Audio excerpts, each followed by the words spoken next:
ರಾಜ್ಯದ ನೋಡಿ, ಇದು ಸರ್ಕಾರಿ ವಾಹನ ಡಿವೈಎಸ್ಪಿ ದಂತೆ. ಅವ್ರ ಮನೆ ಮಂದಿ ಎಲ್ಲ ನಮ್ದು ಹಾಕೋದು ಡೀಸೆಲ್.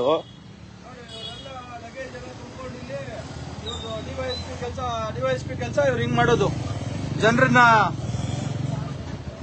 ಡಿವೈಎಸ್ಪಿ ಅವರ ಮನೆಯವರನ್ನ ಕುಟುಂಬದವ್ರನ್ನ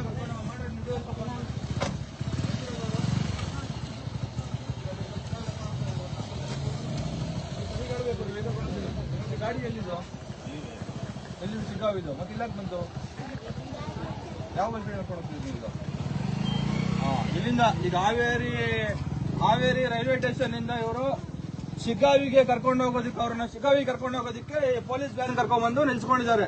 ಜನರು ದುಡ್ಡು, ಜನರು ಗಾಡಿ ಮಜಾ ಉಡಾಯಿಸ್ತಾ ಇರೋದು. ಮಜಾ ಉಡಾಯಿಸಿ ಹೇಳೋರಿಲ್ಲ ಕೇಳೋರಿಲ್ಲ.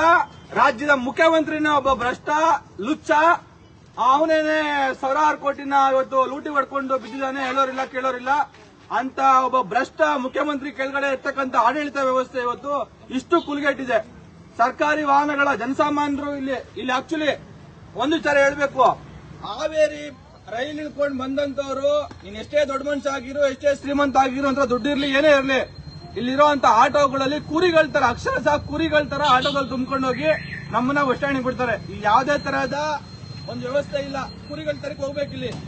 ಆದ್ರೆ ಯಾಕೆ ಕುರಿಗಳ ತರಕ್ಕೆ ಜನರು ಹೋಗಕ್ಕೆ ಇಟ್ಟಿದ್ದಾರೆ ವ್ಯವಸ್ಥೆ ಅಂತಂದ್ರೆ ರಾಜಕಾರಣಿಗಳು ಅಧಿಕಾರಿಗಳು ಈ ತರಕ್ಕೆ ಅವರು ರಾಜಕೀಯ ವ್ಯವಸ್ಥೆಯನ್ನ ಬಳಸಿಕೊಂಡು, ಅಧಿಕಾರದ ವ್ಯವಸ್ಥೆಯನ್ನ ಬಳಸಿಕೊಂಡು, ಸರ್ಕಾರದ ಆಡಳಿತ ವ್ಯವಸ್ಥೆಯನ್ನು ದುರುಪಯೋಗ ಪಡಿಸಿಕೊಂಡು ಈ ತರಕ್ಕೆ ಸರ್ಕಾರಿ ವಾಹನಗಳನ್ನ ಅವರ ಮಕ್ಕಳನ್ನ, ಹೆಂಡತಿಯರನ್ನ, ಪ್ರೇಯಸಿಯರನ್ನ ಕರ್ಕೊಂಡು ಹೋಗೋದಕ್ಕೆ ಸರ್ಕಾರಿ ವಾಹನಗಳಲ್ಲಿ ಬರ್ತಾವೆ.